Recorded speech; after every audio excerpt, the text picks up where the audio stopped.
para que pueda ir justamente explicando qué relación existe entre los distintos conceptos unidos con esos puntos. Bien. Una pregunta. Pregunte nomás. Recuerda que la clase pasada usted dijo acerca de que si fuera posible memoricemos los textos, ¿no? Al momento de No, no, no. responderlo. Los ¿Algo textos no. así? Los textos no, no. No, justamente lo que dije es que no hay que memorizar los textos. Lo que yo dije es que algunos conceptos, fíjate la gran diferencia entre memorizar un texto y memorizar un contexto, un concepto. Memorizar un texto sería memorizarte todo el recorte que tienen ustedes ahí del curso de lingüística general, que de ninguna manera lo Claro. pediría y no tiene ningún sentido. Lo que yo dije es, algunos conceptos, para estudiarlos, me parece que es mejor memorizarlos porque no hay mucho espacio para la reformulación. Entonces te interrumpí, ¿a dónde iba? Pero me parece que era importante señalar esa diferencia. No memorizar textos de ninguna manera, conceptos. Ahora sí, ¿cuál es tu pregunta? Ese era más o menos como que de repente capaz que entendí mal. Está bien. Sí. No, no, no. Si, o sea, la idea es de, si en algún momento dije textos porque me confundí, mezclé palabras mientras estaba hablando, de todas formas creo que no. No, no, no. La idea siempre estoy hablando de memorizar algún tipo de concepto. Por ejemplo, la definición de signo. ¿Sí? Cualquiera de las definiciones que hemos dado, cualquiera de las definiciones que se puede extraer de la lectura del texto de Saussure, ¿sí? El signo lingüístico como una unidad de la lengua que une un significado a un significado como su parte conceptual y el significante como su huella acústica. A eso me refiero yo con esta idea de memorizar, porque no admite demasiado espacio para la reformulación. Bueno, si esos términos no los aprendo de memoria, si no aprendo de memoria esta estructura de unidad de la lengua constituida o que une un significado con un significado, si eso no me lo sé de memoria, no hay mucho margen para la reformulación. Entonces, ¿qué pasa? Si eso no lo sé de memoria, empiezo a tratar de ver de qué manera, bueno, y en ese tratar de ver de qué manera muchas veces surgen definiciones incorrectas. Y también hice mucho hincapié en esta idea de que estos conceptos, que son conceptos teóricos, muchas veces los aprendemos de memoria como para poder definirlos, pero eso no quiere decir que no los entendamos, ¿no? Insisto con esta idea, que nosotros podamos aprender un concepto de memoria no quiere decir que después no, no podamos explicarlo, no quiere decir que no lo entendamos, quiero decir por esto que una cosa no quita la otra. Por eso digo, no les estoy pidiendo de ninguna manera, no tiene ningún sentido estudiar un texto de memoria. O conceptos aislados. En general, conceptos complejos de definir, ¿sí? Entonces, justamente como una gran parte de lo que tiene que ver con la evaluación, sobre todo al principio, en las materias medio de cualquier carrera, ¿no? Va a tener que ver con la definición de conceptos. Bueno, por ahí la parte más eh, eh, la parte central o la parte, bueno, más conceptual del concepto, y sí, uno lo termina eh, memorizando. Pero insisto con esta idea, que yo pueda decir de memoria la definición de un concepto no quiere decir que no lo entienda. O sea, no debería querer decir por lo menos que no lo entiendo. ¿Sí? Tendría que poder definir un concepto y luego poder explicarlo. ¿Sí? Si nos quedamos solamente con el aprendizaje de memoria, obviamente que con eso después en un parcial o en una instancia de evaluación vamos a tener problemas porque una definición, y justamente si la memorizamos va a ser relativamente breve, ¿no? No vamos a memorizar una definición de 15 líneas. No es la idea. Entonces, luego de esta definición, que uno tenga la capacidad, la posibilidad de poder explicar. Y para poder explicar tenemos que entender la definición más allá de que la definición propiamente dicha la hayamos memorizado. Giovanna, sobre el parcial todavía no nos han dicho nada. Va a ser seguramente una mezcla. Va a haber una parte posiblemente de choice, pero algo de desarrollo siempre va a haber. Sí, es una materia de desarrollo, así que algo de desarrollo vamos a tener seguro. ¿Mm? Todavía no nos han dicho exactamente qué modalidad va a tener. Bien, bueno, ¿alguna otra pregunta sobre lo de la clase pasada? No sé, Edwin, si quedó más claro. Sí, sí he entendido la idea de las clases. Perfecto, bien. Sino que a veces como que me dejó pensando, ¿no? Porque igual cuando recuerda que hubo una actividad acerca de las preguntas de las diferencias de lengua, lo que era habla, cosas así, entonces como que me preocupaba porque mis respuestas no, capaz como que cuando usted ya hizo el desarrollo, no, no, no estaba tan, como se dice, fundamentado, pues, ¿no? Yo lo lancé así mi respuesta de manera en base a lo que había comprendido, pero no argumenté tanto. Bueno, no, en realidad ahí hay como una confusión con con la terminología. No había nada que argumentar, ¿sí? Si argumentar es dar argumentos, dar razones para sostener una hipótesis, en realidad no es que tenías nada que argumentar. Supongo que lo que te habrá faltado sería desarrollo. Sí, sí, Eh, eso. bien, bueno, y puede ser. Ujú, puede ser. Eh,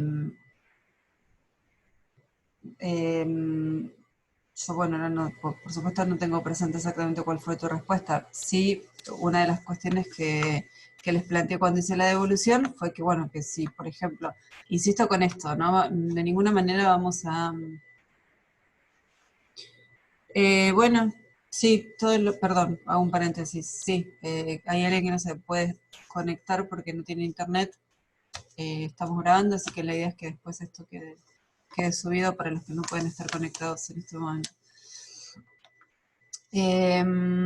Hay preguntas, bueno, en todos los textos que vamos a leer, las preguntas van a ser en general, las posibles preguntas van a ser de desarrollo. Y cuando hablamos de desarrollo. Entonces, por ejemplo, en un texto de Saussure, o sea, Saussure toma como objeto de estudio la lengua.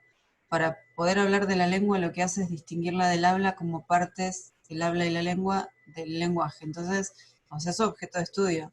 Si yo les pido que definan la lengua desde la perspectiva de Saussure, no van a ser una respuesta de 12 páginas porque no es la idea, pero tampoco una respuesta de una línea, porque evidentemente no, todo el trabajo que hace Saussure tiene que ver justamente con definir la lengua. Entonces, en una línea seguro que no lo van a poder definir. Y acá es donde entramos en ese plano de que para estas cosas, para poder hacer una respuesta de desarrollo, y hay que saber, ¿sí? Hay que saber y saber o sea, hay que hacer un trabajo de estudio previo, de estudio que les va a llevar el tiempo que les lleve. Algunos por ahí les va a llevar más, algunos les va a llevar menos.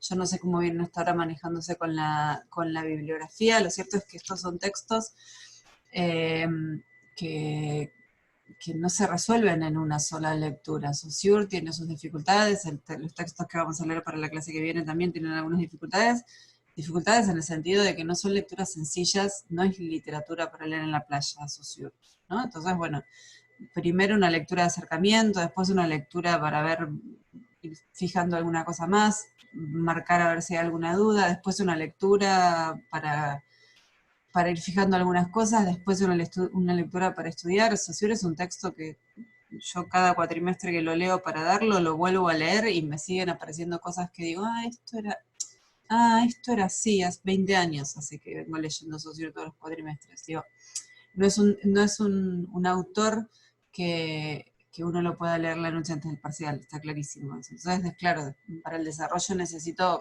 mínimamente manejar un poco los contenidos, ¿no? Eh, Claro. Eso.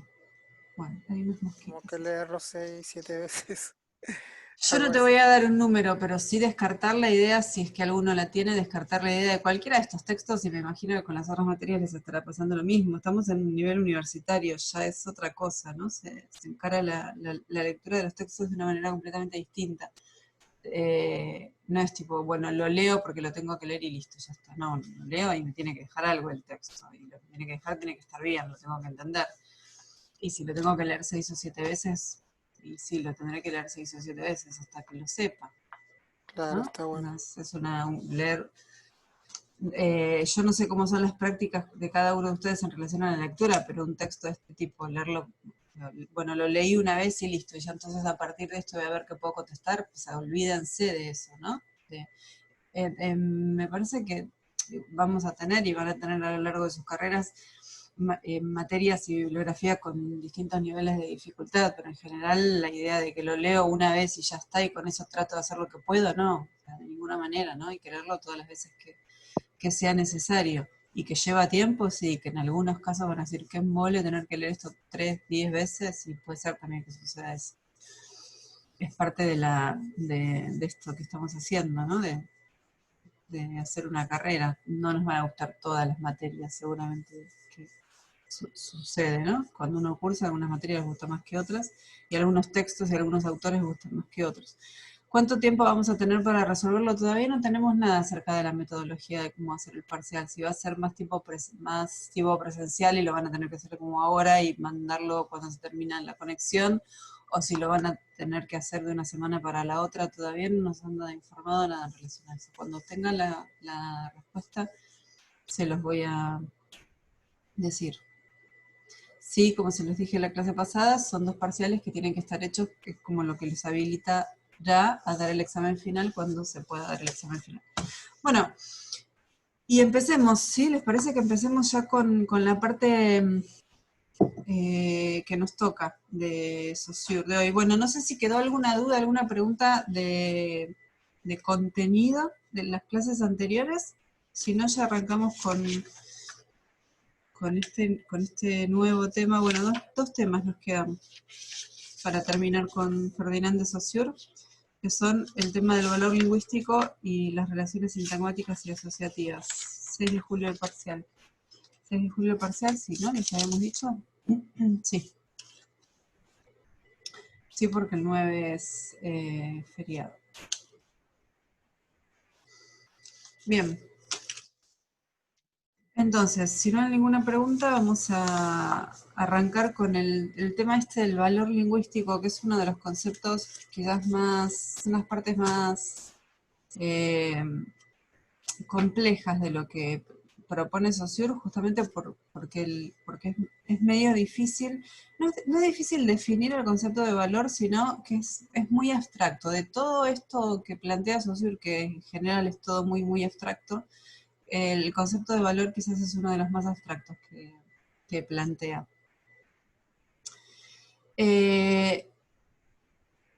Eso por un lado, pero de todas formas vamos a tratar de acercarnos al concepto y tratar de extraer de este concepto como lo más sencillo y lo que nos pueda servir a nosotros en relación de lo que hemos leído hasta ahora de Saussure. Nosotros no somos especialistas en Saussure, ni queremos serlo, ni vamos a manejar el curso de lingüística general como si fuera la bibliografía más importante de nuestra vida, porque de hecho no lo es. Entonces, bueno, vamos a rescatar del concepto de valor algunas características que le terminan de dar sentido a todo lo que hemos visto hasta ahora. Eso es mi objetivo, ¿no? Entender esta idea del valor lingüístico,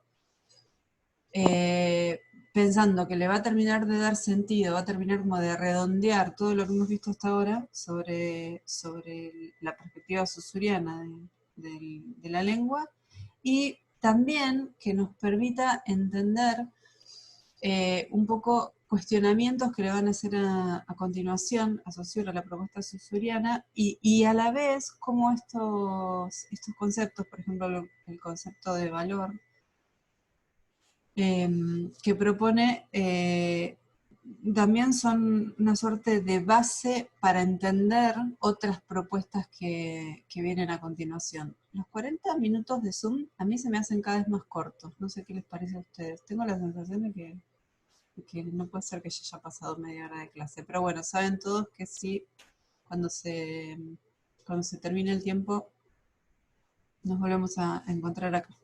Bien, ¿leyeron ustedes el apartado sobre valor lingüístico?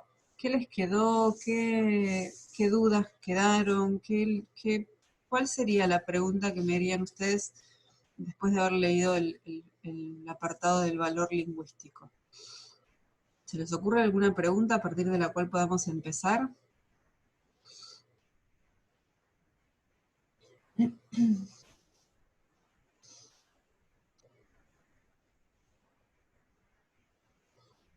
Esto es lo que suele generar el concepto de valor lingüístico. Silencio absoluto en la sala. Bien. A ver, ¿por dónde podemos empezar? Bien. Yo les decía que vamos a tratar de pensar el concepto de valor en relación a lo que hemos visto hasta ahora. Y lo que hemos visto hasta ahora es que Saussure define al sistema, a la lengua como un sistema, ¿no?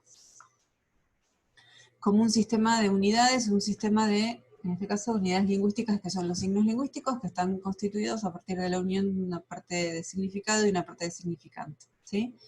Bien, ahora el punto sería pensar de qué manera están relacionados, cómo están relacionados esos elementos, esos signos, esas unidades en el sistema. Y Saussure, para empezar a explicar el concepto de valor, va a decir que la lengua es un sistema de valores puros, ¿sí? Entonces fíjense que acá aparecen como dos definiciones, porque por un lado definíamos recién, que en palabras de Saussure dice que la lengua es un sistema conformado por unidades lingüísticas, ¿no? El sistema de la lengua está formado por unidades lingüísticas. Y a la vez, cuando empieza a explicar el concepto de valor, Saussure va a decir que la lengua es un sistema de valores puros. Entonces, si la lengua son unidades lingüísticas y la lengua es un sistema de valores, lo que está diciendo en realidad es que un signo es lo mismo que un valor, ¿sí? Que un signo representa un valor. Entonces, estas unidades que nosotros hemos descrito hasta ahora como unidades constituidas por un significado y un significante, Saussure también las va a llamar valores. Cada unidad es un valor o representa un valor. ¿Pero a qué se refiere con valor? Y acá tenemos que pensar que cuando Saussure habla de valor, esa idea de valor no tiene nada que ver ni con cuestiones numéricas, o sea, no tiene que ver con lo que por ahí nosotros estamos acostumbrados en la vida cotidiana a considerar un valor, ¿no? Un valor parece, lo asociamos por ahí a precio o a cantidades, ¿no? Bueno, este concepto de valor desde la perspectiva de Saussure no tiene nada que ver con eso. El concepto de valor desde la perspectiva de Saussure tiene que ver con el tipo de relación que establece cada unidad de la lengua con las otras unidades de la lengua, con las otras unidades del sistema. Y va a decir que ese valor que cada unidad representa, es decir, que cada unidad es, que cada signo es un valor que emana del sistema.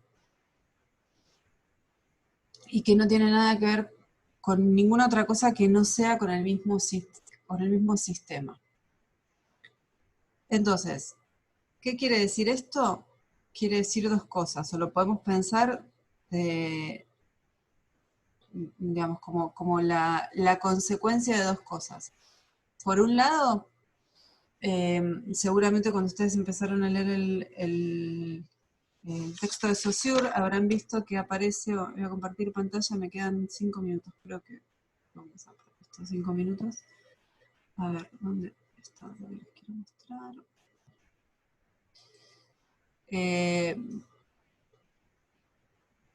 Lo que les voy a mostrar es parte de lo que está en el texto de Saussure, ¿no? Por ahora no es nada nuevo.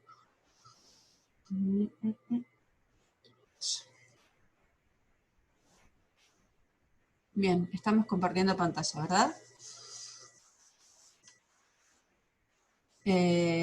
Sí, ¿no? ¿Están viendo el texto de Saussure? Sí. Bien, entonces, fíjense que Saussure cuando comienza a explicar el concepto de valor hace este dibujo que para él representa como dentro de, sabemos que la lengua está alojada en la mente, en el cerebro, dice él, tiene una base psíquica, y según él, antes de la aparición de la lengua, antes de que exista la lengua, en nuestro cerebro tenemos dos masas amorfas. ¿Qué quiere decir amorfo? Les pregunto yo a ustedes, ¿qué quiere decir que algo es Sin amorfo? forma, tipo así. Bien, sin forma. Algo es algo amorfo es algo que no tiene forma. Entonces, dice Saussure que antes de la existencia de la lengua, en nuestro cerebro habría dos masas amorfas. Una masa amorfa que se corresponde al mundo de los conceptos y una masa amorfa que se corresponde al mundo de los sonidos. Sonidos siempre pensándolo como representaciones mentales de los sonidos porque estamos en el cerebro, no estamos todavía en la producción lingüística. Entonces, antes de la aparición de la lengua lo que tendríamos es una capacidad de generar conceptos y una capacidad de generar sonidos o ruidos, pero absolutamente indefinidos, sin forma. Con esto, él de alguna manera refuta la idea de que existan conceptos universales o que, digamos, que el ser humano nace con algunos conceptos en su cabeza y que eso después se le va dando forma a partir de la lengua. No, en realidad es una podríamos hasta decir que es la capacidad de, ¿sí?, conceptualizar o la capacidad de producir determinados sonidos. Pero antes de la aparición de la lengua eso no es nada, no es nada más que, como dice él, masa amorfa. Y entonces, ¿cuál es la función de la lengua? Y un poco trata de regraficarlo con estas rayitas de acá. La función de la lengua, dice él, es darle forma a esas masas amorfas. ¿De qué manera? Uniendo una porción de significado con una porción de significante, uniendo una porción de conceptos con una porción de sonidos, que en definitiva no es otra cosa que generar un signo lingüístico. Si yo pienso que todo esto es como el cerebro, ¿no? La representación del cerebro, con su parte de sonidos y con su parte de conceptos, ¿sí? Estas rayitas lo que hacen es dar forma a esa masa amorfa para unir un fragmento de conceptos con un fragmento de sonidos y de esa manera lo que estamos teniendo es un signo lingüístico, ¿no? Hemos definido en las clases anteriores el signo lingüístico como algo que une conceptos con imágenes acústicas. Entonces, por eso va a decir Saussure que la lengua es forma y no sustancia. De hecho, hay una frase concreta, la estoy buscando acá para citarla de manera, de manera literal. Bueno, justamente lo que dice es que la lingüística no trabaja en el terreno limítrofe donde los elementos de dos órdenes se combinan, los sonidos y los conceptos. Esta combinación produce una forma y no una sustancia, ¿sí? Es decir, que cada uno de estos signos lingüísticos, dicho por ahí de una manera poco académica, pero para que se entienda, cada uno de estos signos lingüísticos no importa demasiado lo que son en sí, ¿no? No importa demasiado después esto qué representa en el mundo, no importa de qué manera está formado cada uno de estos signos lingüísticos. Lo único que importa es que es una forma, ¿sí? Lo único que importa es que cada uno de estos signos une un significado y un significante. Esta unión, ¿sí? Yo señalo en la computadora como si ustedes lo vean con el dedo, lo voy a hacer con el cursor. Esta unión, ¿sí? Este fragmento de sonido con este fragmento de concepto que se une, esta unión es a la que Saussure va a decir que es arbitraria. Esta partición que en definitiva hace la lengua sobre las masas amorfas de sonidos y de conceptos, esa partición es arbitraria, ¿sí? Y acá lo que nosotros estamos viendo es una representación súper simplificada de lo que sería un sistema lingüístico en una cabeza de un hablante de una comunidad lingüística. Esta partición va a ser distinta en las distintas lenguas, porque como las distintas lenguas unen de manera arbitraria y por lo tanto distintas significados y significantes, este dibujito, ¿sí? Con algunos, vemos que tienen distintos tamaños,